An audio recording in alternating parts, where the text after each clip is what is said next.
Engineering degree MSc through research Indian institute of సైన్స్లో పూర్తి చేసిన ఎంవి రాయుడు గారు పవర్ ఎలక్ట్రానిక్స్లో డాక్టరేట్ తీసుకున్నారు.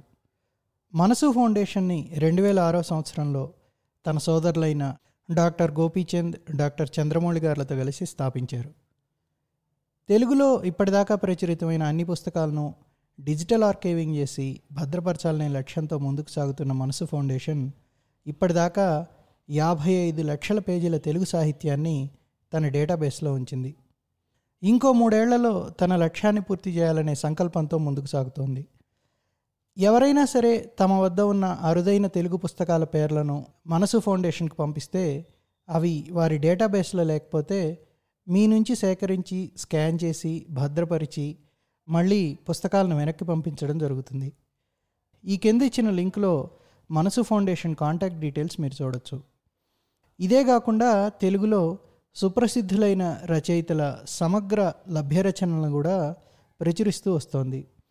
ఇందులో భాగంగా గురజాడ, శ్రీపాద సుబ్రహ్మణ్య శాస్త్రి, శ్రీశ్రీ, కాళీపట్నం రామారావు, రావిశాస్త్రి, బీనాదేవి, జాషువా, కేఎన్వై పతంజలి, పటాభి గార్ల సమగ్ర లభ్య సాహిత్యాన్ని ప్రచురించింది.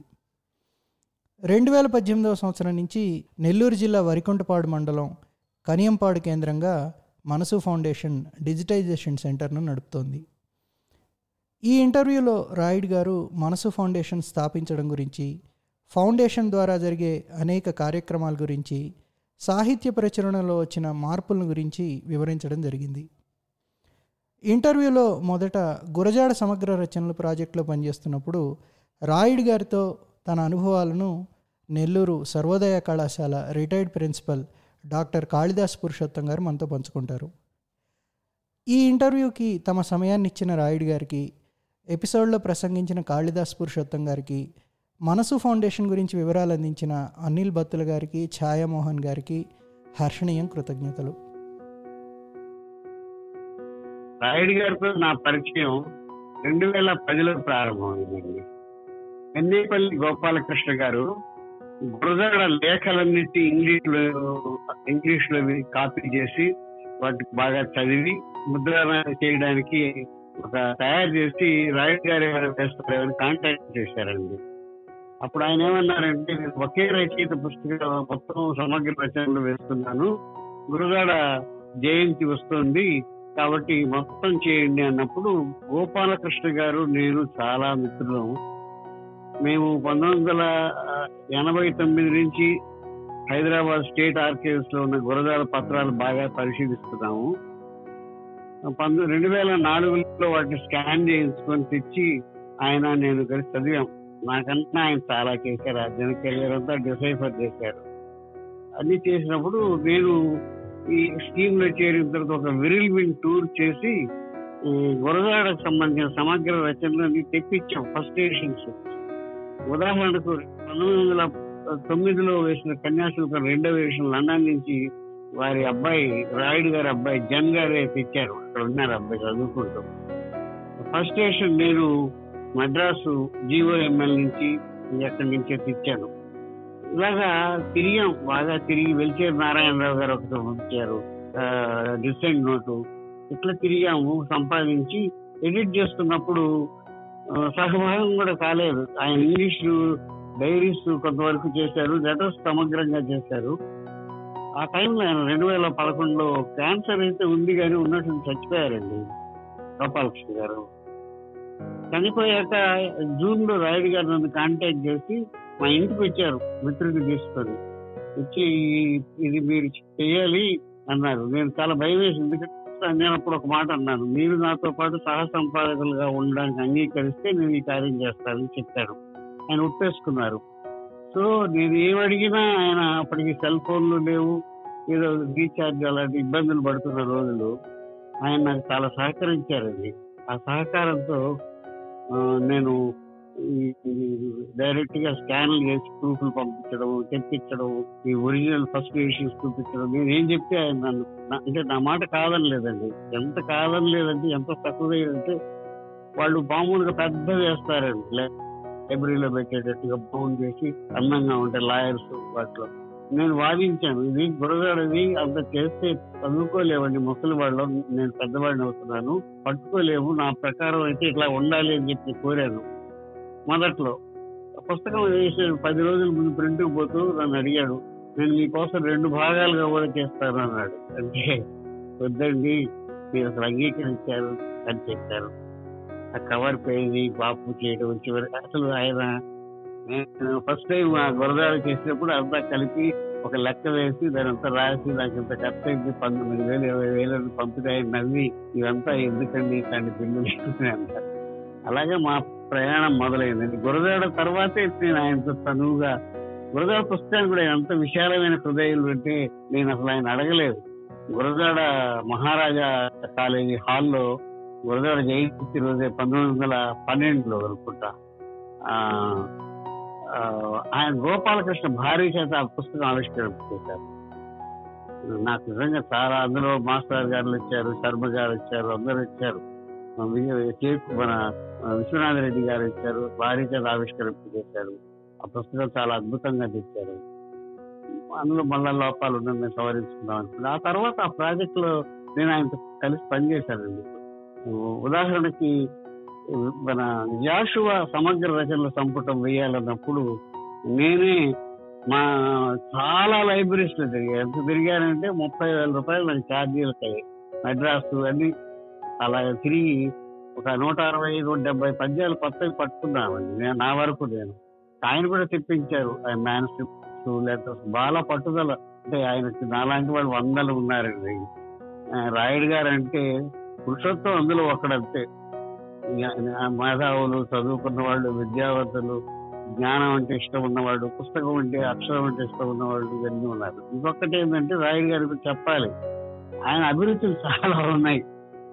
ఒక సముద్రం లాంటి వాడు, ఒక మనిషి ఇన్ని చేస్తాడా, చేయగలడా అనేది అసలు ఆశ్చర్యం. మీకు తెలిసి ఉంటుంది, స్కానింగ్ సెంటర్ పెట్టారు వరికుంటపాడులో మా జిల్లాలో, నెల్లూరుకు 165 కిలోమీటర్ల దూరంలో. నిరాఘాటంగా జరుగుతోంది. కాళీపట్నం మాస్టర్ చేత ఓపెన్ చేయించారు, నేను కూడా ఉన్నాను ఆ రోజు. ఆ రోజు నుంచి రోజు 3,000 పేజీలు యావరేజ్ గా 7 మెషిన్ల మీద జరుగుతున్నాయండి. ఇంకా 2 సంవత్సరాలకు సరిపడా పుస్తకాలు వచ్చేస్తున్నాయి. తెలుగు దేశం, తెలుగు భాషాభిమానులు యావత్ జీవితం రాయుడు గారి మనసు ఫౌండేషన్ వారి సోదరులను గుర్తుపట్టడానికి అదొక్కటి చాలండి. ఈ పుస్తక సేకరణ తొలి దశలో నేను ఒక మిత్రుల సహకారంతో ఒక వ్యాన్ నిండా పుస్తకాలు, తెలుగు పుస్తకాలు తొలి దశలో పంపగలిగారండి. ఒక వ్యాన్ నిండా బెంగళూరు పంపాను. ఒక 3.5-4 టన్నుల పుస్తకాలు సేకరించి తెలుగు పుస్తకాలు, పత్రికలు, ఏదో ఆంధ్ర పత్రికలు, భారతులు, అది ఆయన మనసుకు పట్టుకుంది. నన్ను ఎప్పుడైనా ఆయన గుర్తు చేసుకున్నప్పుడు ఈ మాట చెప్తాడు, నువ్వు అది చేశావు. తర్వాత పటాభి నాకు సుందరం గారు సూచించారు. సుందరం గారు సూచించగా నేను చెప్పాను, తప్పగానే 1-2 పద్యాలు అయితే అలాగంటే చిన్న పుస్తకాలు అవి, ఇంకా ఏమైనా ఉంటే చూడండి అన్నారు. మేము పరిశోధించాము, పాత పత్రికలను శోధించి ఒక సంవత్సరంలో 2019లో సుందరం గారు, నేను తారా అశోక్ని రాయుడు గారు ఎలా నడుస్తారో ఏ లైన్లలో అదే లైన్లలో నడిచి కుర్రాడు ఒకతను యువకుడు, మంచి యువకుడు, 40 ఏళ్ల యువకుడు గుంటూరులో తయారు చేశారంటే ఆయన ఇమిటేట్ చేశాడు అనుకోండి. ఆయన స్ఫూర్తితో చేశాడు రాయుడు గారు, మరో రాయుడు గారు తయారవుతున్నారు. ఈ దీపం ఇలా కొనసాగడానికి గొప్ప ప్రేరణగా మనకు అనిపిస్తుంది. ఆయనకి చాలా ఆయన చాలా సినిమా పాటలు పుస్తకాలు సేకరిస్తారు. శ్యామ్ గారు ఆయన కలిసి చేసిన పనులు సినిమా పాటలు. ఆయనకి చాలా అభిరుచులు. అన్నిటికన్నా ఆయనకి తెలిసిన ఒక విషయం ఉంటే వారిని ఎవరైనా సరే అప్రోచ్ నాకు ఇది చెప్పండి, లేకపోతే ఈ పుస్తకం ఉందా మీ దగ్గర అంటే క్షణాల్లో ఉంటే ఆయన కంప్యూటర్ మీద వేళ్ల మీద నొక్కి మనకు పంపిస్తారండి, ఈమెయిల్ చేస్తారు. మనకు మంచి సంప్రదాయం లేదు. వారు ఇప్పుడు చేసిన సంప్రదాయం ఏంటంటే ఒక రచయిత సమగ్ర రచనలు, మరి సుబ్రహ్మణ్య శాస్త్రి గారిని చూశారు కదండి మీరు, 700,000 పేజీలతో పుస్తకం తీసుకొచ్చి బైండ్ చేసే దశలో మళ్ళా 700 పేజీలు దొరికితే ఆ మొత్తం పుస్తకం పారేసి మళ్ళా తయారు చేశారండి. వాళ్ళు చేసింది సామాన్య. వివిధమూర్తి గారు ఆయన అసిస్టెంట్ ఉన్నారు. అసిస్టెంట్ అంటే సహచరుడు. వీటన్నిటిని జాగ్రత్త చేయడము, కేటలాగింగ్ చేయడము, టైటిల్స్ చేయడం, మనకు తెలియనటువంటి వాళ్ళు సముద్రం అడుగున ఏం జరుగుతుందో తెలియనట్టుగా వాళ్ళ వాళ్ళు చేస్తారండి. నేను ఒక పుస్తకం ఉందంటే వాళ్ళకి ఇవ్వగలుగుతాను, మర్చిపోతాను. కానీ అట్లా కాదు. టైటిల్ ఈరోజు ఒక పుస్తకం స్కాన్ అయిందంటే రాయుడు గారి దగ్గర, గుంటూరు దగ్గర కథా నిలయంలోనూ భద్రపరిచారు. తర్వాత ఇంకా ఏం చేస్తారో తెలియదు భవిష్యత్తు. ఇంకా రాయుడు గారికి ఇప్పటిదాకా ఎన్నో చేసి చూడండి. ఇప్పుడేమో తిరుమల రామచంద్ర సమగ్ర రచనలు సంపుటం చేస్తున్నారు, ఇంకా ఏవో చేస్తున్నారు. ఆ, తెలుగుదేశం రాయుడు గారు, వారి తమ్ముడు డాక్టర్ గోపీచంద్ గారు, మరో తమ్ముడికి, వీళ్ళందరికీ మనం రుణపడి ఉన్నామండి. మనసు ఫౌండేషన్ ఇదంతా వాళ్ళ తండ్రి గారి నుంచి ఇచ్చిన స్ఫూర్తి.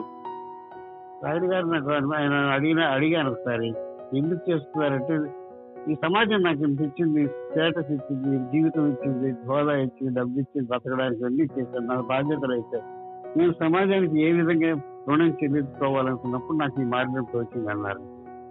ఏదైనా ఏ మార్గమైనా ఒక మనిషి నిజాయితీగా తన సమయాన్ని, ధనాన్ని, కాలాన్ని, జీవితాన్ని దానికోసం అంకితం చేయడం అనేది చాలా గొప్ప విషయం. సార్ రాయుడు గారు నమస్తే అండి. హర్షణీయానికి స్వాగతం సార్. నమస్తే సార్, ఇప్పుడు తెలుగు సాహిత్యం మీద మీకున్న అభిరుచి ఏదైతే ఉందో, ఆ అభిరుచిని పుస్తకాలు చదవడంతో కాకుండా దాన్ని ఇంకా ముందుకు తీసుకెళ్ళి తెలుగు సాహిత్యాన్ని ముందు తరాలకు అందియాలని చెప్పి మీరు మనసు ఫౌండేషన్ ద్వారా చాలా కృషి చేస్తున్నారు సార్. సో దీంట్లో అసలు తెలుగు సాహిత్యంలో అభిరుచి అనేది మీకు ఎలా మొదలైంది సార్? సాధారణంగా ఎవరికైనా కూడా ఒకే రకంగా అవుతుందని చెప్పి నాకు అనిపిస్తుంది అన్నమాట. చిన్నప్పుడు ఎవరైనా కూడాను ఇంట్లో ఏదో రకంగా పుస్తకాలు దొరకటం, పెద్దవాళ్ళు చదువుతూ ఉంటాం, లేకపోతే పక్క వాళ్ళు ఇంకొకళ్ళు తెలిసిన వాళ్ళు చదువుతూ ఉంటాం చూసి దాని నుంచి మొదట్లో నాకు తెలిసిన వాళ్ళందరూ కూడాను అంతే, ఈ వారపత్రికలు, మాసపత్రికలు, తర్వాత డిటెక్టివ్ నవల్స్, తర్వాత కొంతకాలం సెక్స్, అవి దాటిన తర్వాత చిన్నగా కొద్దిగా more serious type of works. ఆ రోజుల్లో అయితే కుటుంబరావు, రాజశాస్త్రి ఇట్లా వాళ్ళని చూసారు. ఈ రోజుల్లో కూడా అంటే ప్రింట్ మీడియా ఒకటే లిటరేచర్ అని నేను అనుకోవట్లేదు, బట్ ఆ రోజుల్లో బాగా డామినెంట్ గా ఉన్నది ప్రింట్ మీడియా.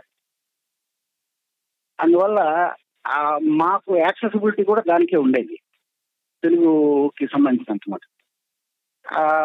తెలుగు పుస్తకాలు దొరకటం మొదలెట్టిన తర్వాత నేను యాక్చువల్గా అన్ని జనరల్ గా చదువుతుండేవాడిని. స్పెసిఫిక్ గా చదవాల్సిన అవసరం లేదు అనేటటువంటి పెట్టుకోకుండా. అది 1974లో నేను ఇండియన్ ఇన్స్టిట్యూట్ ఆఫ్ సైన్స్ వచ్చిన తర్వాత ఇండియన్ ఇన్స్టిట్యూట్ ఆఫ్ సైన్స్ జింకానాలో పెద్ద లైబ్రరీ ఉంది, ఇది జనరల్ పర్పస్ బుక్స్. వాటిల్లో తెలుగు దాదాపు ఒక 8-10 ర్యాక్స్ ఉండేది. స్టార్టింగ్ ఫ్రమ్ ఆరుద్ర యునెస్కో వాళ్ళది సమగ్రాంధ్ర సాహిత్యం దగ్గర నుంచి మొదలెట్టి అన్ని రకాల పుస్తకాలు ఉండేవి. ఏదో ఒక రకంగా ఏదో ఒక ఫ్రీ టైంలో అవి చదవటం అలవాటైంది. మళ్ళా ఆ తర్వాత మొట్టమొదటిసారిగా ఫోకస్డ్ గా తెలుగు లాంగ్వేజ్ మీద చర్చలు ఇవి జరిగేవి మా స్నేహితుల మధ్యలో. అప్పుడప్పుడు తెలుగు సమితి వాళ్ళు కూడా చిన్న చిన్న ప్రోగ్రామ్స్ అవి పెట్టేవాళ్ళు. సో ఆ రకంగా అది కొద్దిగా ముందుకెళ్తాం మొదలెట్టింది అనమాట తెలుగు భాషకు సంబంధించినటువంటి అభిరుచి. అది అదే టైంలో ఏమైందంటే ఈ PL 480 ఫండ్స్ కింద తెలుగులో ఇంగ్లీష్ పుస్తకాలు చాలా పబ్లిష్ అయ్యింది. వాటిలో ఒకసారి నేను కంప్లీట్ వర్క్స్ ఆఫ్ షేక్స్పియర్ 30 రూపాయలకి దొరికింది నాకు. 30 రూపాయలకి దొరికితే అందులో మనకు 10% డిస్కౌంట్, 27 రూపాయలకి. ఆ పుస్తకం చూసిన తర్వాత ఇట్లాంటి తెలుగులో ఎవరన్నా వేస్తే బాగుండు కదా అని ఒక ఆశ అట్లా అనిపించింది అనమాట. అది అట్లా చిన్న ట్రిక్కర్ అది అయిపోయింది. ఇంక తర్వాత నేను పోస్ట్ గ్రాడ్యుయేషన్ అయిపోయింది, ఉద్యోగం చేరాను, అటు ఇటు తిరిగాను. మళ్ళా 91లో బెంగళూరు వచ్చాను. అంటే 89 బిగినింగ్ లో వస్తూ పోతూ ఉండేవాడిని. 91 నుంచి ఫుల్ టైం బెంగళూరులోనే. అప్పుడు నాకు అంతకుముందు ఇండియన్ ఇన్స్టిట్యూట్ ఆఫ్ సైన్స్ లో ప్రొఫెసర్ గా ఉన్నటువంటి కేవీఎల్ శర్మ గారు, తర్వాత వివిధమూర్తి గారు, మా క్లోజ్ ఫ్రెండ్ రజనీకాంత్ గారు, ఇట్లా ఒక టీం బెంగళూరులో అంతకుముందే పరిచయం ఉన్నటువంటి వాళ్ళందరినీ కలిసి రెగ్యులర్ గా ఏదో రకంగా తెలుగుకు సంబంధించినటువంటి చర్చలు పెట్టుకునేవాళ్ళు. తెలుగు భాషకు సంబంధించి అన్ని రకాలుగా ఇతర రకాలైనటువంటి చర్చలు కూడా ఉండేవి, తెలుగు భాషకు సంబంధించి కూడా ఉండేది. అది ఆ తర్వాత 97-98 ప్రాంతాల్లో కథానిలయం పెట్టినప్పుడు మా స్నేహితుడు ఇంకో ఆయన నరేంద్రనాథ్ అని, ఆయన హైదరాబాద్ లో ఉంటారు. ఆయన మెడికల్ డాక్టర్ అనమాట, న్యూస్ డైరెక్టర్ గా పనిచేసి రిటైర్ అయ్యారు. అతను ఒకరోజు అడిగాడు నన్ను, కథానికి మనం కూడా కొంత కార్పొరేషన్ డబ్బులు అడుగుతున్నారు మాస్టర్, పారా మాస్టర్ చేద్దాం. అప్పుడు ఇది నాకు కొద్దిగా ట్రిగ్గర్ కింద పనిచేసింది అనమాట. అవునారే, కానీ అంటే డబ్బు రూపంలో కొంత పంపించే కంటే కూడా పారా మాస్టర్ కంప్లీట్ వర్క్స్ వేద్దాం మనం బుక్స్. ఆ బుక్స్ ఖర్చు మనం పెట్టుకున్నాం, ప్రింటింగ్ ఎన్నిటికి అయ్యేది. అది అయిన తర్వాత మొత్తం బుక్స్ వాళ్ళకి ఇచ్చేద్దాం. కార్పొరేట్ ఫండ్కి ఎంత వస్తే అంత వాళ్ళు కలెక్ట్ చేసుకుంటారు. మనం కూడా మన దేశం బయట ఉన్నటువంటి వాళ్ళకి కలెక్ట్ చేసి కాపీ పంపి, ఆ రోజుల్లో మనం రేట్లు అంతా ఎంత పెట్టి ₹180 సాఫ్ట్ కాపీ, ₹300 హార్డ్ కాపీ పెట్టినప్పుడు ఎవరికైనా పంపించి మనం చూడ $10, $20 పంపించి కదా నిలయానికంటే పంపించేసారు. సో ఆ రకంగా single volume of complete works of well known author తెలుగులో తీసుకురావడం అయిందన్నమాట. అంతకుముందు కొంతమంది ప్రయత్నాలు చేశారు. అది ప్రొఫెషనల్ పబ్లికేషన్స్ అని మా తమ్ముడిని, మా కజిన్ చంద్రమౌళి అని టీవీ నన్ను పనిచేసేవాడు ఈ మధ్య దాకా. అతను తెలుగు PhD, మా ప్రధాన కొడుకు. అతను, మా తమ్ముడేమో కార్డియాక్ సర్జన్, స్టార్ హాస్పిటల్స్ అని హైదరాబాద్లోనే ఉంది. సో ఇప్పుడు కూడాను దానిలో కొంత ఏదో రకంగా పనిచేశాము. మేము కాక నరేంద్రనాథ్, తర్వాత ఆలపాటి పాపన్న గారు ప్రింటింగ్ అంతా ఆయన చూశారు అన్నమాట. దానికి సంబంధించినటువంటి ప్రూఫ్ రీడింగ్, తర్వాత కొంతవరకు DTP వరకు రచన సాయి గారు చేశారు. డేటా కలెక్షన్ అంతా వీరమూర్తి గారు చేశారు. అలా అందరం పంచుకుని కలెక్టివ్ యాక్టివిటీ కింద తీసుకొచ్చాం అన్నమాట. అంటే అప్పటికి మనసు ఫౌండేషన్ లేదా సార్? లేదు లేదు లేదు లేదు అదే చెప్తాం అన్నమాట. 2006లో మనసు ఫౌండేషన్. ఇది యాక్చువల్ గా మొదటి పుస్తకం వచ్చినప్పుడు ఇది కంటిన్యూస్ వర్క్ అనేటటువంటి దృక్పథంతో చేయాలి.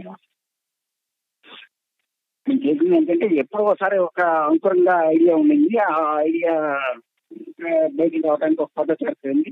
అందువల్ల తీసుకుని బయటకు వచ్చాం. ఆ బుక్ వచ్చిన తర్వాత మళ్ళీ దాని గురించి అసలు దాదాపుగా వాళ్ళు వీళ్ళు అడిగేవాళ్ళ కాపీలు, తర్వాత ఎవరిని అడిగితే మా దగ్గర కొద్ది కాపీలు 20-30 కాపీలు ఉంటే అప్పుడప్పుడు 1 ఇస్తూ ఉండేవాడు. ఇది జరిగిన తర్వాత 2006లో మేము ముగ్గురం, నేను, మా తమ్ముడు, మా పెదనాన్న కొడుకు, మా కజిన్ ముగ్గురం కలిసి అసలు కంటిన్యూస్ గా తెలుగు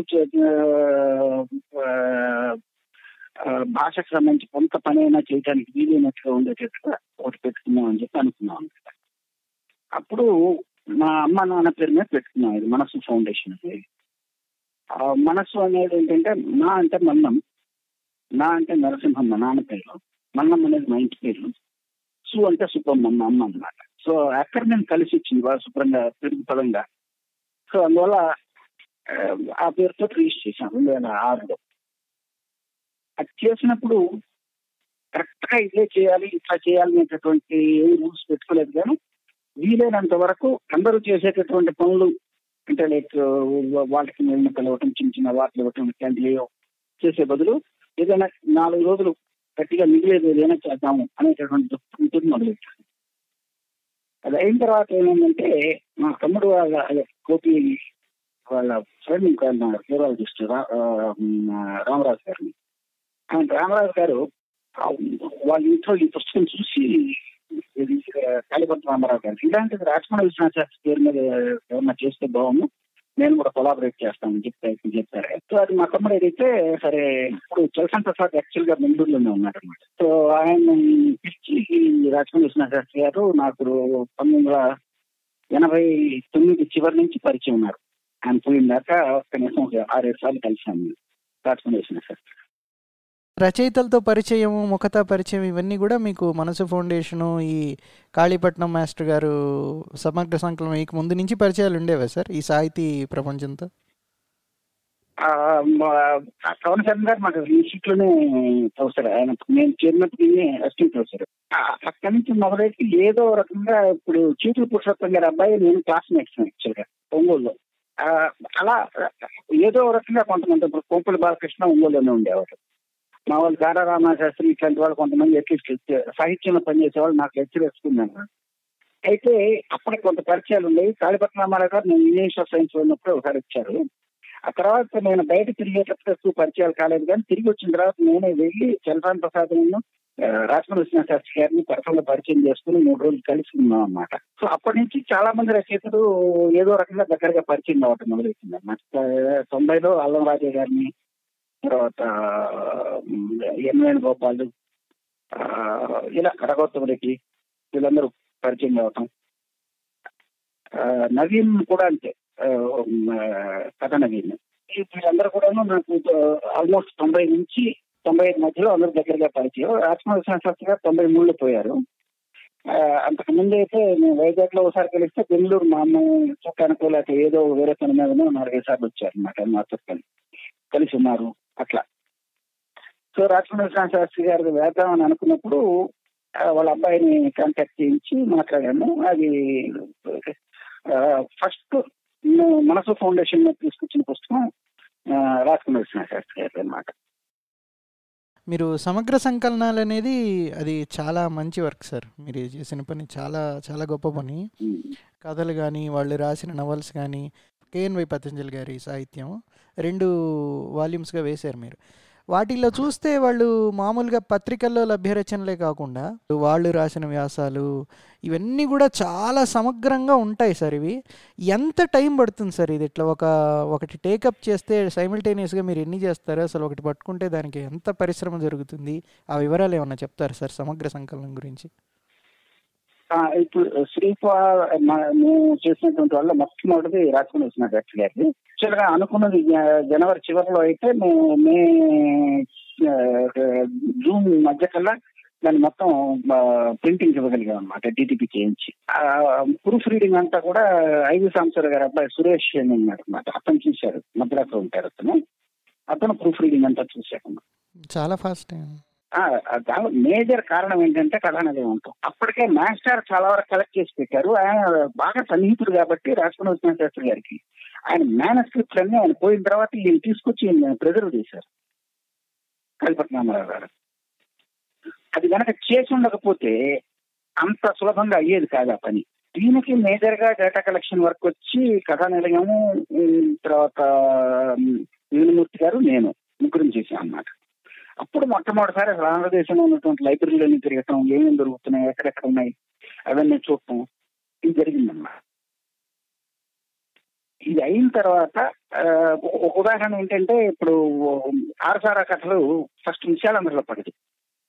సో వీళ్ళు ఎవరో చెప్పడం ఏంటంటే విశాలందరికి ఫస్ట్ ఎడిషన్ విజయవాడ పబ్లికేషన్ తేడాలు ఉన్నాయని చెప్పారు అన్నమాట. సో అందుకని ఫస్ట్ ఎడిషన్ కలెక్ట్ చేసుకున్నాం అన్నమాట. అక్కడి నుంచి విశాలందరికి స్కాన్ చేసుకున్నాం అలా అన్నమాట.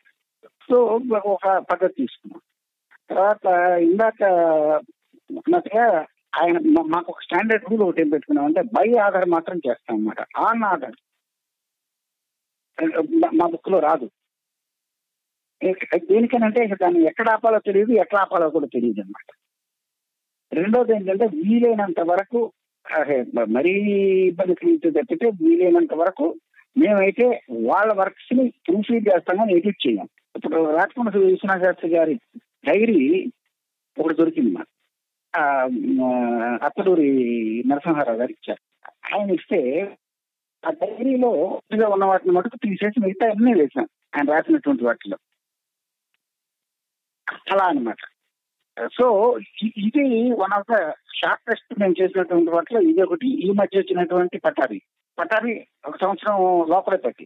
తాడిపత్రి రామారావు గారు రెండోది వేసినప్పుడు అది కూడా ఒక 1 year పట్టింది. ఎందుకంటే పాతది ఉన్నా కానీ ఆ తర్వాత చాలా రాశారు ఆయన. శ్రీశ్రీది వేసినప్పుడు మటుకు మాకు టైం లిమిట్ ఒకటి వచ్చింది. ఆవిడ మాకు కాపీ రైట్ ఇవ్వటమే డిసెంబర్ చివరిలో ఇచ్చింది. ఏప్రిల్ 30వ తారీఖు రావాలి బయటికి. మే 15 దాకా మాత్రమే వేసుకోవడానికి మాకు హక్కులు ఇచ్చింది అనమాట. సో దానికని చెప్పి అది ఆ షార్ట్ పీరియడ్ లో చేయాల్సి వచ్చింది. సో అరౌండ్ 4 months అది. ఇక దాని తర్వాత దీనాదేవి గారిది 1 year ప్లస్ పట్టింది అనమాట. అన్నిటికంటే బాగా కష్టపడింది మేము శ్రీపాసం గారి. అది ఏంటంటే బుక్ రిలీజ్ ప్రింటింగ్కి వెళ్ళిపోయింది 4,000 చిల్లర పేజీలతోటి. Book release పెట్టేశాం. పెట్టిన తర్వాత మళ్ళా దాదాపు ఒక 1000 పేజీల మ్యాటర్ దొరికింది. సో బుక్ రిలీజ్ అయిన తర్వాత కూడాను దాదాపు 1.5 years 2 years పట్టింది అన్నమాట. మాకు అవన్నీ ఇన్కార్పొరేట్ చేసి ప్రూఫ్ రీడ్ చేసి సర్ది మా డూప్లికేట్లు ఎక్కేసి ఇవన్నీ చేయటానికి. సో అందువల్ల మాకు ఇప్పటిదాకా పట్టినటువంటి లాంగెస్ట్ టైం శ్రీపాద శాస్త్రి గారు. అండ్ ఉన్న వాటిలో అన్నిటికంటే పెద్దది కూడా అది. అదే వీటిలో మళ్ళా బాగా మేము వెలికి తీయగలిగినటువంటి వాటిలో బాగా తీయగలిగింది జాషువా. జాషువా అసలు మొదట్లో మాకు తెలియలేదు దాని కాంప్లెక్సిటీ. మేమేమనుకున్నామంటే రిలేటివ్ గా రీసెంట్ ఆథర్, ప్లస్ వాళ్ళ ఇంటి దగ్గర కూడా కొంత ప్రెజర్వ్ ఏంటి అని అనుకున్నాం అన్నమాట. బట్ మొదలు పెట్టిన తర్వాత అర్థమైంది ఆయన దగ్గర వాళ్ళకు కూడా ఆయన ఏం రాశాడు లిస్ట్ లేదు వాళ్ళ దగ్గర. సో అక్కడి నుంచి మొదలెట్టి రకరకాలుగా కష్టపడాల్సి వచ్చింది. బట్ చాలా వరకు ఆయన అయితే మేము 95% ప్లస్ దాకా ఫుల్ఫిల్ చేసుకున్నామని అనుకుంటున్నాం అన్నమాట. గోజాడ నేను చేసిన వర్క్ కంటే కూడా గోపాలకృష్ణ గారు, తర్వాత కాళిదాస్ పురుషోత్తం గారు చేసిన వర్క్ చాలా ఎక్కువ, మాకు రిలేటివ్ గా తక్కువ వర్క్ అన్నమాట అది. అలాగే పతంజలి వచ్చి సురేష్ ఇందాక చెప్పాను కదా, రాజమనోహర్ శాస్త్రి గారు ప్రూఫ్ రీడింగ్ చేసినంతను, తర్వాత వైజాగ్ వర్మ వాళ్ళు ఎక్కువ వర్క్ చేశారు దానికి. అది అయిన తర్వాత ఇప్పుడు యాక్చువల్ గా బాగా అటువంటి వర్క్ మన చెక్కూరు రామారావు గారి ఇక్కడ జరుగుతుందన్నమాట. అది చిన్నగా ఇప్పుడు ఒక షేప్కి వచ్చింది అనమాట. అలా ఇప్పుడు ఈ సమగ్ర సంకలనాలు కాకుండా మీరు ఆర్కైవింగ్ కూడా మొదలు పెట్టారు కదా సార్ వరికుంటపాడులో, అది ఎలా మొదలైంది? అది ఏం జరిగిందంటే శ్రీశ్రీ ఇచ్చేటప్పుడు శ్రీశ్రీ చాలా మంది ఇచ్చిన వాళ్ళు ఏంటంటే తిరిగి కావాలన్నారు. పర్టికులర్లీ సినిమాలకు సంబంధించి ఎవరు కలెక్ట్ చేయలేదు. మనకేంటంటే క్లియర్ గా శ్రీశ్రీ పలానా పాట శ్రీశ్రీది అంటానికి రెండు మన దగ్గర ఉండగలిగిన ప్రూఫ్స్. ఒకటి ఏంటంటే సినిమా పాట పుస్తకంలోనా రాయాలి పలానా పాట సినిమా శ్రీశ్రీ రాశాడని, లేకపోతే సినిమా మొత్తానికి కలిపి శ్రీశ్రీ రాశాడని, లేకపోతే గ్రామ్ఫోన్ రికార్డు మీద ఉండాలి. గ్రామ్ఫోన్ రికార్డు డేటా మాకు చాలా వరకు ఇచ్చింది వివేక రంగారావు గారు. కానీ సినిమా పాటల పుస్తకాలన్నీ అడిగిన వాళ్ళందరూ కూడా తిరిగి కావాలని అడిగారు, ఇచ్చారు. కానీ సో వాటిని మేము స్కాన్ చేయటం మొదలెట్టాం అనమాట. స్కాన్ చేసేసి ఒరిజినల్స్ తిరిగి ఇవ్వటం. అప్పుడు మా తమ్ముడు, అదే మా ప్రధాన కొడుకు, వాడు ఉండి అన్నయ్య ఎట్లాగే చేస్తున్నాం కదా, సినిమాలకు సంబంధించినవి అన్ని మనం చోట ఎందుకు చేర్చుకోవచ్చు, డిజిటైజ్ చేసి స్కాన్ చేసి ఆడియో సాంగ్స్ కానీ వీడియోలు కానీ లేకపోతే పోస్టర్స్ కానీ సినిమా పాటల పుస్తకాలు సినిమా మ్యాగజైన్స్ ఎవరు చేయలేదు ఇప్పటిదాకా, చేద్దామని చెప్పి. సో మేము 2011 జనవరిలో అనుకుంటే 12లో ఫార్మల్ గా ఈ చిత్రపురి అని ఒక పేరు పెట్టుకుని మేము సినిమాలకు సంబంధించిన అన్ని కలెక్ట్ చేయటం మొదలు పెట్టాం అనమాట. తర్వాత డిలీట్ చేయటం రెండును. ఆ ప్రాసెస్ ఒక 3 ఏళ్ళు జరిగేసరికి ఏమైందంటే మేము సాటిస్ఫైడ్ చేసినాం, సినిమాలకు సంబంధించి డేటా దొరకడం బాగా తగ్గిపోయింది. ఈ లోపల చుట్టుపక్కల ఉన్నటువంటి ఫ్రెండ్స్ గట్టిగా ఏమండి ఇది ఒకటే ఎందుకు చేయాలి, మిగతా వైద్యం చూస్తా అదర్స్ ఆల్సో అని చెప్పారు. సో అందుకని మిగతా కూడా మొదలెట్టాం అనమాట. అందులో మేము ఆర్గ్యుమెంట్ చేస్తున్నది ఏంటంటే ఇప్పుడు లైక్ ఆంధ్రప్రదేశ్ ప్రెస్ అకాడమీ వాళ్ళ ఆల్రెడీ వెబ్సైట్ లో ఉన్నటువంటిది, తర్వాత అంతకుముందు ఇండియన్ బుక్స్ ప్రోగ్రామ్ కింద రాజారెడ్డి ఆధ్వర్యంలో జరిగినటువంటి పుస్తకాలు, వాటికి సంబంధించిన కాపీలు కూడా కలెక్ట్ చేసేవాళ్ళు. డిఎల్ఐ దగ్గరికి అన్ని ఒకచోట చేర్చుకోగలిగాం. అది కాక మేము కూడా చేయటం మొదలెట్టాం. అది చేయటం మొదలు పెట్టినప్పుడు స్లోగానే చేసాం. అంటే ఎప్పుడు కూడా దీన్ని అంబిషియస్ గా పెద్దదిగా చేద్దాం అనేటటువంటి లెక్కలో మొదలెట్లేదు. ఎలాగో చేస్తున్నాం కదా ఇది కూడా కంటిన్యూ చేద్దామని మొదలెట్టాం. మొదట్లో అసలు టెక్నాలజీ ఏం వాడాలి, ఫ్లాట్ బెడ్సే వాడేవాళ్ళం మొదట్లో. స్పీడ్ అంతా కూడా రోజుకు 600 పేజీలు ఒక ఎంప్లాయీని పెట్టుకుంటే. ఆ తర్వాత ఏమైందంటే శ్యామనారాయణ గారని మాకు 2011 నుంచి బాగా దగ్గరగా మనసు ఫౌండేషన్ వర్క్ చేస్తున్నాను. ఆయన హైదరాబాద్ లో అమీర్పేటలో ఉండేవాడు. యాక్చువల్గా ఆయన గుంటూరు నేటివ్ ప్లేస్, గుంటూరు దగ్గర. సో ఏమైందంటే ఆయన 2014లో గుంటూరు షిఫ్ట్ అయ్యాడు. సో గుంటూరులో కొంత, బెంగళూరులో కొంత స్కాన్ చేసేవాళ్ళం అన్నమాట. బెంగళూరు ఏంటంటే తిరిగి వచ్చినటువంటి వర్కర్స్ దొరికేవాళ్ళ. సో అందువల్ల వాళ్ళకి చదవటం కానీ లేకపోతే ఏదైనా తప్పులు తెలియటం కానీ ఉండేది కాదు. శ్యామనారాయణ గారికి ఏమైందంటే అక్కడ ఎవరన్నా చేరని 6 నెలలు ట్రైన్ చేస్తే వెళ్ళిపోయేవాళ్ళు వదిలేసి. అది సో 2016-17 చివరికి వచ్చేసరికి నేనే కొద్దిగా డిస్సాటిస్ఫైడ్ గా ఫీల్ కావటం మొదలెట్టాం అన్నమాట. ఇలా స్లోగా చేసుకుంటే అయ్యేది కాదు, మనం అండర్స్టాండ్ ఇంక్రీజ్ స్పీడ్ ప్రాబ్లం అని. దాంతో పాటుగా ఏమైందంటే స్కానింగ్ ఫ్లాట్ బెడ్ కాకుండా డూప్లెక్స్ స్కానర్స్ కూడా వచ్చాం మేము అప్పటికే. స్పీడ్ బాగా పెరిగింది. స్పీడ్ బాగా పెరిగింది అనమాట. అంటే రఫ్ గా పర్ హెడ్ 1800 2000 పేజెస్ చేయటం దాకా వచ్చారు. దాన్ని ఏం చేసామంటే ఇక ఎట్లాగూ మాకు అప్పటికే వరకుంపాడులో పొలాలు ఉన్నాయి, అక్కడ చిన్న ఇది కట్టేసాం, ఒక ఇన్ఫ్రాస్ట్రక్చర్ ఉండడానికి వీలుగా. సో ఆ ఇన్ఫ్రాస్ట్రక్చర్ ని వాడుకుని మనం అక్కడే కనుక తయారు చేస్తే, జనాలకు ట్రైనింగ్ మనకి ఇస్తే ఇక్కడ ఉన్నంత మంది వెళ్ళిపోరు, తెలుగు బాగానే తెలిసి ఉంటుంది కాబట్టి ఈజీగా ఉంటుందని 2018 ఉగాది రోజు కాళీపట్నం రామారావు గారిని పిలిచి ఆయన చేత ఓపెన్ చేయించాం అన్నమాట. సో అక్కడ ఒక 6 నెలలు ట్రైనింగ్ పెట్టింది మా పిల్లలకి. Only cutting, scanning, checking, binding ఇంతవరకు చేసేవాళ్ళం. ఫోటోషాప్ బెంగళూరులో కానీ గుంటూరులో కానీ చేసేవాళ్ళం. సో ఇలా 19 బిగినింగ్ దాకా జరిగింది. 19 చివరిలో అందరికీ ఇంకా మళ్ళీ ఫోటోషాప్ ఇది ట్రైన్ చేయడం మొదలెట్టాం అనమాట. దీనిలో సాటిస్ఫాక్షన్ వచ్చిన తర్వాత మనకి ప్రాసెస్. సో యావరేజ్ అప్పటికి ఫ్లాట్ బెడ్ స్కానింగ్ అయితే ఒక 1200, డ్యూప్లెక్స్ స్కానింగ్ అయితే అప్రాక్సిమేట్గా ఒక 3000 పర్ డే చేయగలుగుతున్నారు. సో మొట్టమొదటిసారి 2019లో 10 lakh పేజెస్ దాటాను పర్ ఇయర్. ఎక్కడ ఒక్క వరకుంపాట్లో, అది బెంగళూరు గుంటూరు కాక. సో ఇప్పుడు ఏమైందంటే టువర్డ్స్ ఎండ్ ఆఫ్ 19 మళ్ళీ ఇంకా కొద్దిగా ఎంప్లాయీస్ తీసుకుని వాళ్ళ ఫోటోషాప్ అవి ట్రైనింగ్ ఇచ్చాం అనమాట. అంటే ఉన్నదాన్ని డిస్ట్యూ చేయటము, అన్ని ఒకే సైజుకి తీసుకురావడం, పేజ్ సెంటరింగ్ చేయటం ఇవి. ఈ లోపల మధ్యలో ఒకసారి ఏంటంటే మాకు స్టేట్ ఆర్కైవ్స్ వాళ్ళు కొద్దిగా పర్మిషన్ ఇచ్చారు స్కాన్ చేసుకోవటానికి. సో అప్పుడు ఒక 2500 పుస్తకాలు స్కాన్ చేశాం అనమాట. అది మాకు వీలుగాక హైదరాబాద్ లో నిసర్గ అని ఒక కంపెనీ ఉంటే వాళ్ళకి మేము అవుట్ సోర్స్ చేశాం. వాళ్ళు స్కాన్ చేసి ఇచ్చేటట్లు, కానీ అది కొద్దిగా తలనొప్పితోటి వ్యవహారం అయిపోయింది. ఎందుకంటే ఆర్కైవ్స్ వాళ్ళు అసలు బైండింగ్ ప్రాసెస్ అవి ఇవి చాలా తలనొప్పి ఇచ్చారనమాట మాకు. సో అది 2500 పుస్తకాలు అయిపోయిన తర్వాత ఆపేశాను ఇంకా వాళ్ళ దగ్గర. అది ఇప్పుడు ఏమైందంటే 2020లో కొద్దిగా అందరికి తెలిసిన తర్వాత కడప లైబ్రరీ నుంచి వాళ్ళే ఫోన్ చేశారు, మా దగ్గర కూడా ఉన్నాయి పుస్తకాలు, మీరు డిశ్చార్జ్ చేస్తానంటే మేము ఒప్పుకుంటామని. సో కొంత డిస్కషన్ అయిన తర్వాత మేము ఏం చెప్తామంటే, సార్ మేము నల్లా వరకులపాటు తీసుకెళ్తాం, తీసుకురావటం ఇవన్నీ అయ్యేతాం కాదు, ఎందుకంటే లాజిస్టిక్ ఇష్యూస్ ఎక్కువైపోతాయి. మీరు బుక్ ఇష్యూ చేయాలంటే కూడా చాలా పొడుగు ప్రాసెస్ వాళ్ళకి, లైబ్రరీ నుంచి బయటికి రావాలంటే. మళ్ళీ తిరిగి ఇచ్చేటప్పుడు మళ్ళీ ఇవన్నీ వస్తాయి. సో మీరు కొంత రెస్పాన్సిబిలిటీ తీసుకోండి. ఏంటంటే కటింగ్, బైండింగ్ మీది బాధ్యత. మేము మీ దగ్గరకే మెషిన్ పంపిస్తాం, ఇక్కడే స్కాన్ చేస్తారు. స్కాన్ అయిన తర్వాత ఫోటోషాప్ అది ఇవి మేము మళ్ళీ వరకుంపాడులో కానీ బెంగళూరులో కానీ చేసుకుంటాం. బుక్ మటుకు మీ లైబ్రరీ దాటి బయటికి రాదు. సో మాకున్నటువంటి లాజిస్టిక్ రెస్పాన్సిబిలిటీ పోతుందని చెప్పామన్నమాట. ఒప్పుకున్నారు వాళ్ళు. సో ఇప్పుడు అది February 10వ నుంచి అది జరుగుతుంది. అక్కడ కూడా ఆల్రెడీ 2 లక్షలు దాటింది పేజెస్ స్కానింగ్. అది నిసర్గ వాళ్ళు చేస్తున్నారు అనమాట. ఎన్ని పేజెస్ అప్రాక్సిమేట్గా ఆర్కైవ్ చేసి ఉంటారు సార్? ఇప్పుడు మేము చేసినవి కానీ బయట వాళ్ళే పక్కన పెట్టేస్తే, మేము సీరియస్ గా చేయడం మొదలుపెట్టింది స్వతంత్ర ప్రసాద్ లైబ్రరీ నుంచి, ఇది ఫుల్ ఫ్లెడ్జ్డ్ గా.